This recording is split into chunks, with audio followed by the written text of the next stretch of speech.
I mean, what an incredible event. First of all, the venue was amazing, but the questions that were asked by the attendees were really insightful. We went over some great information about what's going on with drones, what the risks are, what the advantages to using that technology in your businesses are, as well as the type of evolution of the insurance industry in ensuring the entire supply chain of drones. We talked about global risks, and we talked about all the threats that are facing different countries of the globe depending on where a business conducts business, as well as where a business may have its supply chain. And unfortunately today we learned that a U.S. reporter is being held and detained right now by Venezuela. So these dangers are real and present dangers. We also talked about cybersecurity risks and the fact that the average number of days is somewhere between 197 and 211, that bad guys are in a corporation's network before anyone knows they're there. Can you imagine having that kind of unfettered access to an organization? What I love about the Q&A, because I also gave out some homework assignments, what I love about the Q&A was people, you could tell, wanted to go deeper. So they wanted to know more about, well, what do we need to be thinking about as it relates to terrorism insurance if it doesn't get renewed?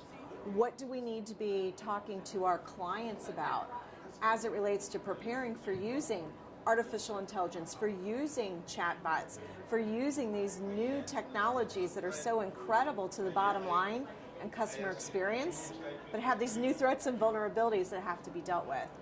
Some of the questions also centered around just really how to think about business risk and eliminating business risk. Now let's talk about some of the homework assignments I gave the group today, because these are really important. What I really wanted the group to take away from this is having a better dialogue around cybersecurity risks and managing those risks. Thinking about human-centered design first, designing for that human in mind. One of the very specific examples I gave was for them to talk to their clients about business email compromise. And one creative strategy for outthinking and outsmarting cyber criminals is to create a new domain name that is not the public-facing domain name and only use that for money movement. So that can be a great strategy, a really good way to just sort of starting to think about designing for the human. We even talked about some basic things like emails. There's so much social engineering and spoofing happening on emails that are tricking the user.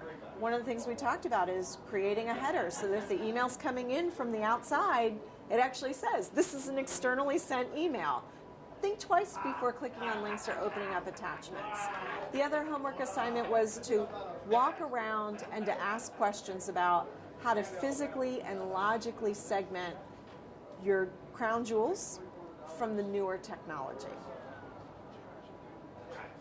So many questions to ask. I'll just ask one. Sure. You mentioned folks wanting to go deeper. Right? How can they go deeper on their own? What can they do to teach themselves about these risks and kind of learn a little bit more? Be it cyber risk or artificial intelligence, stuff like that. How can they do some self-learning? Well, I mean, for starters, Allianz has some incredible reports. I've personally read the reports. I find them to be very thoughtful. They're written in business terms. The statistics are high impact, in some cases kind of scary, but that is a great place to start. I would then say, the next place that you can go is look at, as it relates to cybersecurity and things of, sort of artificial intelligence, dark web, bots. A great place to go is the security conferences such as RSA and Black Hat. After the conferences are over, they post by topic the actual talk.